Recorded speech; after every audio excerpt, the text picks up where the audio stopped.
Welcome to Toffee TV. There's the Footy Show daily. We are live on Patreon.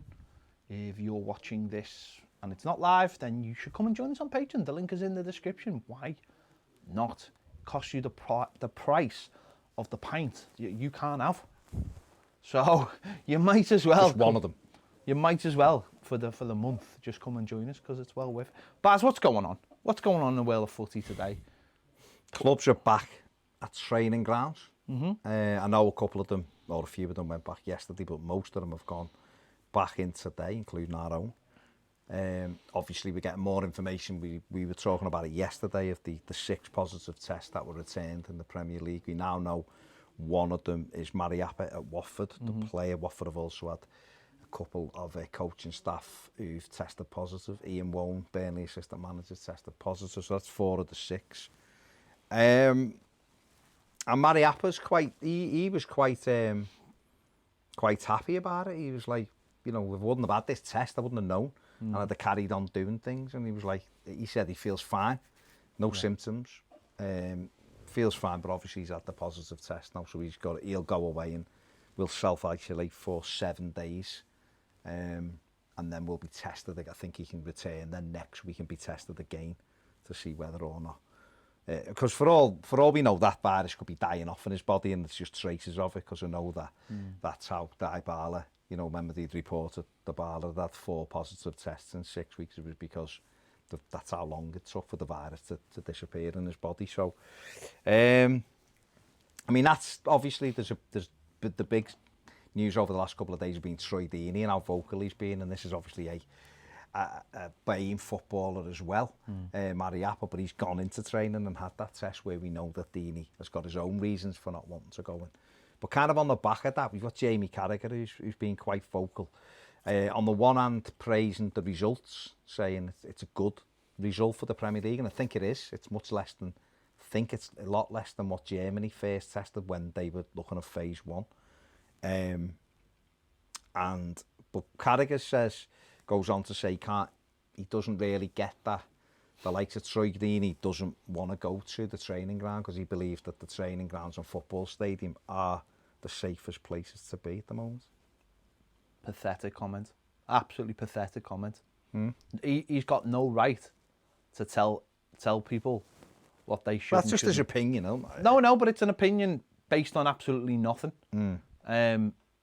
Watford have got three player and 2 members of staff who've got it, and I think Troy Deeney, I seen him. He was on Tony Bellew podcast, and he asked questions that the Premier League could not answer. And as far as he was concerned, that if they couldn't answer those questions, then he didn't feel safe. Said that's basic. He couldn't get answers to basic questions, which is a worry, isn't it? Yeah, obviously? well, especially because, if you're worried. Especially because if he's in the category of higher deaths, like I keep on hearing this thing of oh, the footballers, they'll be fine. It's not about them. It's about their family. And if Troy Deeney's coming out and saying, I've got a 5-month-old baby who is already having breathing difficulties, why would you even think about what, you know what I mean? It just doesn't, for someone like Carragher to come out and go, oh, will you just go back to work, you'll be fine. It's like, would you go back to work if there was something if there was even a 1% chance of something that you could bring home? Well, he says it's only phase 1. There's a situation at Watford, the situation with Troy Deeney and talk of other players not coming in.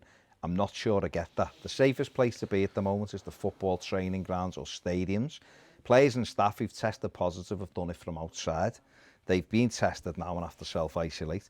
People going into training grounds in the next few days will be fine and COVID-free. We all have families and different worries, but it's a huge positive for the Premier League and a positive in some way we found out who has COVID-19. So players and clubs can get back on training in small numbers. Richard Masters and the Premier League will be hugely relieved. Well, a lot of what he says is correct, but I'm not sure he needed that. It's not a dig at Troy Deeney, so to speak. He might just be saying he can't understand it but then Mariappa's just shown that someone who feels fine in that team, in that club. Say Deeney had gone, sound, I'm going. I drove in. Now, I know the social distancing and all of that stuff, but say, for argument's sake, he spoke with Mariappa or something before. You know what? I'm not saying he could have, because I'm quite sure it's very you know, well policed kind of thing. You come and you get your test and then whatever. But it's just showing you that somebody in his team and 2 of their coaching staff have actually... And also you're relying on every member of staff and every player and every one of their family not to then not do not anything. break the, like, you know, that quarantine that they're all being asked to. And why would you take the chance? Like, do you think there's some merit in them being kind of locked down, which was what when we started doing this, that was the kind of way we looked at how it may come back. I think Gary Neville mentioned this, that he thought that that's the way it still should be done in the Premier League. The logistics of it are like an extra thing, aren't they? And the Premier League have gone, but if we can avoid that, then it's the same with like the stadiums, having a neutral stadium and having your own stadium. It's like that's still on a flip of a coin, and we don't know what's going to happen with there. That might be a last minute decision to see where we are at the time of kickoff. I think it'd be hard for players if that has to be like that for 6 or 7 weeks. That would be because I think Neville said, like, you know, make it like a World Cup environment, and I get that because, as I say, I think what we're finding now is people like Troy Deeney and other players. I haven't heard of any other players as such, but I know there was a couple of Villa and stuff, but who were saying I'm not going to be part of it. And I can Carragher's like Carragher being a Red wants it to be fully competitive, so no one can throw the asterisks at Liverpool, right? He wants it so no one can argue one tiny bit. He wants it as normal as possible from a Liverpool point of view, and he's not thinking about the human side of it. And no one can say to Troy Deeney, you should be back in training. There's so many little factors that Troy Deeney can't control. Like, it's fine him saying, to someone say the safest place is in training. No, it's not. The safest place to be is in your house. Safest place is not to leave your home. And Troy Deeney has to look after himself. He didn't cause this. Maybe Carragher is thinking, well, if he's at home, will he go to shops? Will he do this? And we don't know, do we? You'd probably think he won't. Carragher might. But Troy Deeney might be going, no, because I've got a 5-month-old baby who's got breathing difficulties. And actually, listen, we're all on lockdown. Parents just live in constant fear, don't they, and panic. And if you've got if there's a deadly disease outside and you've got a baby inside who is the most vulnerable creatures anyway, and you've already know they've got a problem, why would you even think about it? And the thing about it is, what I wouldn't mind is that no one is like, oh, Troy, this is like, his club are not like putting pressure on him. But I feel like Carragher is almost thinking, oh, we could be the little spark there. And no one's suggesting no one's gone, better stop it. No one said a word. We've had Danny Rose, haven't we? Danny Rose is quite vocal. He's been vocal again, saying they're using Premier League players like lab rats. There will be an element of footballers that don't. Sergio Aguero raised some concerns. Raheem Sterling has raised some concerns. And I can understand black players and ethnic minority players, you know, if that's what, you know, raising those concerns. Because it's like me saying, if you go and do that, you're 3 times as likely to catch that if you go out there, but no, or whatever. Do you know what I mean? And it's like, well, hang on, you're already telling me it's dangerous. Then you're telling me that because of my race, it's 3 times as dangerous if I get it. And on top of that, with Troy Deeney, you're then saying, and actually your kid, you know, your 5-month-old child who's got breathing difficulties, throw that into the mix as well. So there will be some players who I can see maybe not playing. We've said this before, and if that's the case, then so be it. No one should be putting any pressure on them. If they don't want to play, don't feel comfortable, what is the point? But then there'll be a hell of a lot of players who do want to play. And then we have to make sure that they're protected. But what I would say is, I don't think anyone's sitting there going, well, if Troy Deeney's not playing, then, you know, he's not going to bring down the whole system. He's not going to... No. He's made a choice, and his football club are obviously going to support him in that choice. And I think the fans are. I think it'd be the same for any football club. He's a straight-talking fella as well, isn't he? Whether you like him, dislike him, whatever, he's a straight-talking lad, and he doesn't take any, you know, he'll say it how it is, and he backs it up on the pitch. He doesn't shy away from anything. If someone fronts him, he fronts it up, and that's how he is.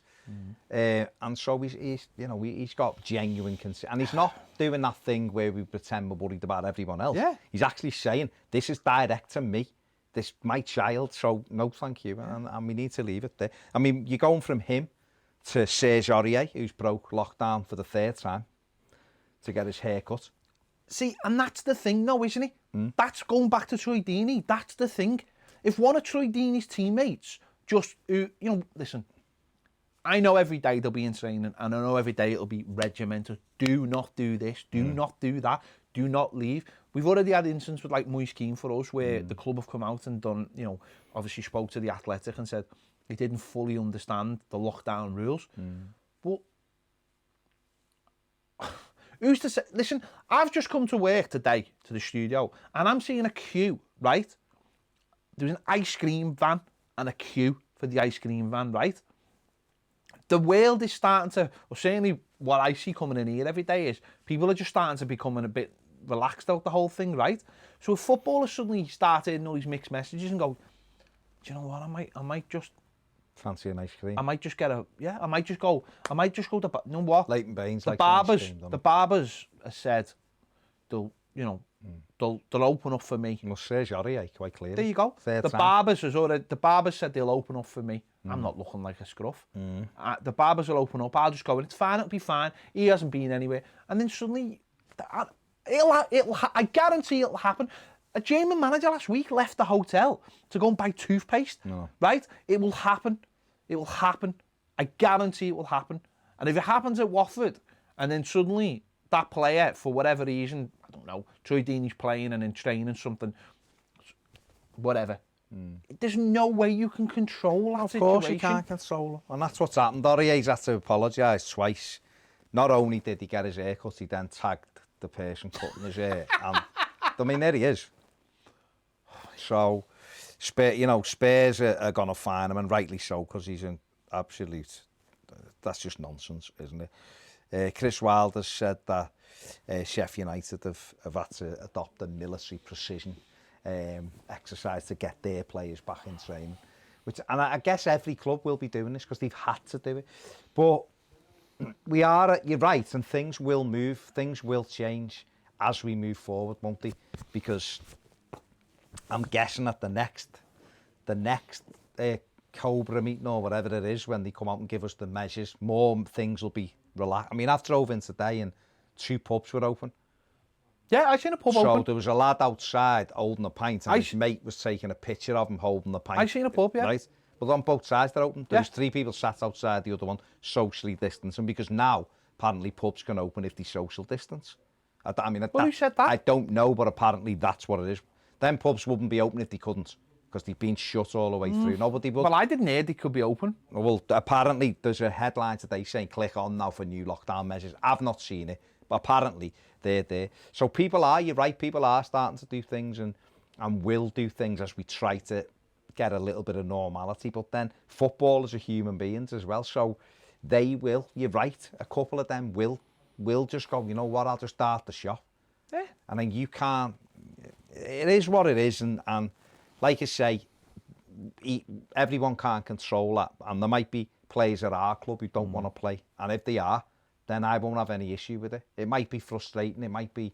The one thing I would say, putting it back onto a football thing instead of a health issue, putting it back onto a football issue, Watford are losing a very, very, very influential player. There's the club captain. He's the one who goes to war for them. He's the battle thing for them. He goes up and, a lot come off him because he's flicking things. Yeah. He was outstanding when they beat Liverpool, wasn't he? And obviously the runs of Sarr off him. So they're losing a big player at a time when they come back, when they're going to need them, because obviously they're in the relegation battles, aren't they? So I suppose we don't know how long they're going to lose him for. He might just be getting updates from the club, and the club might be keeping him informed on how it's going and different tests. And maybe he might be satisfied if after 2 or 3 tests, everyone's come back negative. If everyone has like 2 negative tests, and he's getting reports of different things, then he might feel it's safe to come back. We But don't know. At first, it won't, will it? Because there's that's three of the people at his club are tested. That's what I'm positive, saying. He might wait till like every single person has 2 negatives, and then he might go, you know what? I feel it's a little bit safer now. I don't know, but if he doesn't, fair play to him. But I'm disturbed by the whole thing. I'm disturbed how everyone has just decided that it's all over. When was Have they though? Not everyone, sorry.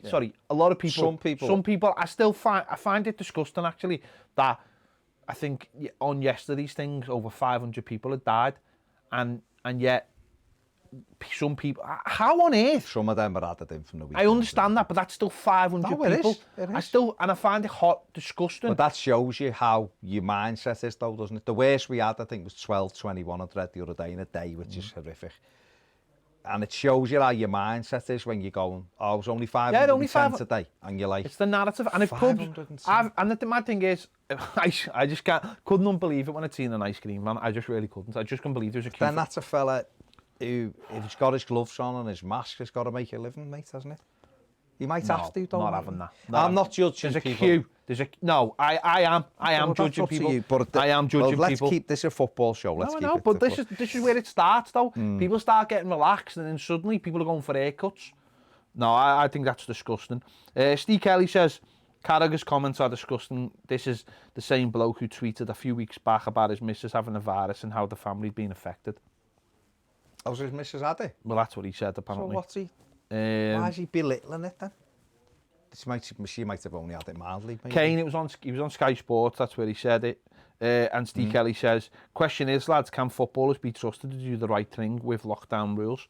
Well, there's no way. There's no way that I would say 100% of footballers can be trusted. Well, the very easy answer to that, Steve, I guess, is being seen at the weekend with Hudson-Odoi. He's having he's called someone in the night to come and keep him company, and he's ended up being arrested for it. He's been taken to hospital or examined because of whatever's gone on. Aurier's broke 3 times to have his hair cut and posted pictures of himself. Moise Keane, like you mentioned before. We've got Lacazette having pictures of himself taking balloons. You know, as a professional footballer, we've got other people apparently getting off to Paris for sex parties, which will be coming out soon. And there's lots of things that have gone on. We've had Jack Grealish drinking and driving during lockdown. Kyle Walker's broke it a couple of times. So your answer to that, Steve, is no. Not. I mean, most of the players will do. Will it do? Stuart Thompson says the Serge Aurier is clearly stupid. He should be banned for a long time for putting people's lives at risk and arguably putting football clubs' lives at risk. Should he be banned? Do you think he should? Do you think the FA... I think now he should be banned. Do you think now they're back in training? Yeah, because, I mean, they might argue that he broke it before they'd agreed to go back. I think now they've got an actual date that they're back, so they're back on it now. I know they've been at home and whatever, but now they are back in training and they're working towards Project Restart for them, so it's almost like they're back in pre-season. I don't know when he broke it, so I don't know, but I think certainly from now, because the clubs are back, anybody found breaking it or whatever should receive a 1 or 2 game ban and a mandatory 2-week fine as well. Because I mean, I know in Germany, like, so their manager of one of the teams obviously he couldn't. He was basically, it's like quarantine and. But I don't think that's enough saying, oh, you're in quarantine. Because I don't think I know it's a punishment, but it's like a medical punishment. I'd like to see them say, you're banned for 3 games. You are banned for 3 games because you've broken something. This is a trust thing, this. Yeah. This relies on all you people, right? You want to play football. This relies on every single one of you. And this is a trust thing. And you're getting banned for 3 games. That punishes the player and the club as well, because the club have got to crack the whip on this. Really got to crack the whip. Beforehand, listen, there was no football, and I can understand when there's no end date on things. Yeah, it can be mentally can be a struggle. But now they're back in training, and now it's like you're starting 4 weeks or 3 weeks or whatever it is. You're going towards something now. So if they get caught out, stuff like that from now on, I think it should be immediate 3-match ban. Simple as that. I'd definitely give it 2, and it'd be 2 weeks fine as well for me. Mandatory, without question. and that may be donated to the NHS or something, I don't know, whatever, but or a charity, but certainly it needs to be that. And a lot of clubs might do, for all we know, a lot of clubs have done this and are saying this. We're just using the what's out there, the information that's out there. Don't you think the FA, though, should come out and say, for me, I think it should be a punishable rule where they're punished for the pitch, punished on the pitch. You're caught out, and we can't guarantee the safety of other players. Yeah, so you are suspended for 3 games, and I think that's the only way to do it. Like I really do. The equivalence of violent conduct. Yeah, you know, or straight red or whatever. Maybe because if they're talking about bookings for spitting and all this kind of thing, then surely this for me. They didn't in the German league at the weekend, which was mad. And we had Pavard hugging and kissing the fellow when he scored after everyone else was just doing it. So we will get it, won't we? But it is as we move forward. It's going to be very interesting. But obviously, it's moved a step closer today because the teams are back now. Yeah. What can you do? Let us know your thoughts in the comments on. Do you think players should be punished? Because we're just saying there, Troy Deeney's saying he can't come back, and there's a reason why. Players are getting their hair cut and all kind of. You've got to look sharp. Back to footy. Let us know your thoughts in the comments on anything we've discussed. Don't forget, give this video a like. Subscribe if you haven't already, and if you want to watch this live, if you're not watching it live, because you haven't got access to it. Are you really watching it? Well, that's it. If you're not involved, are you really watching it? Click the link in the description to join us on page, and thanks for watching. See you later.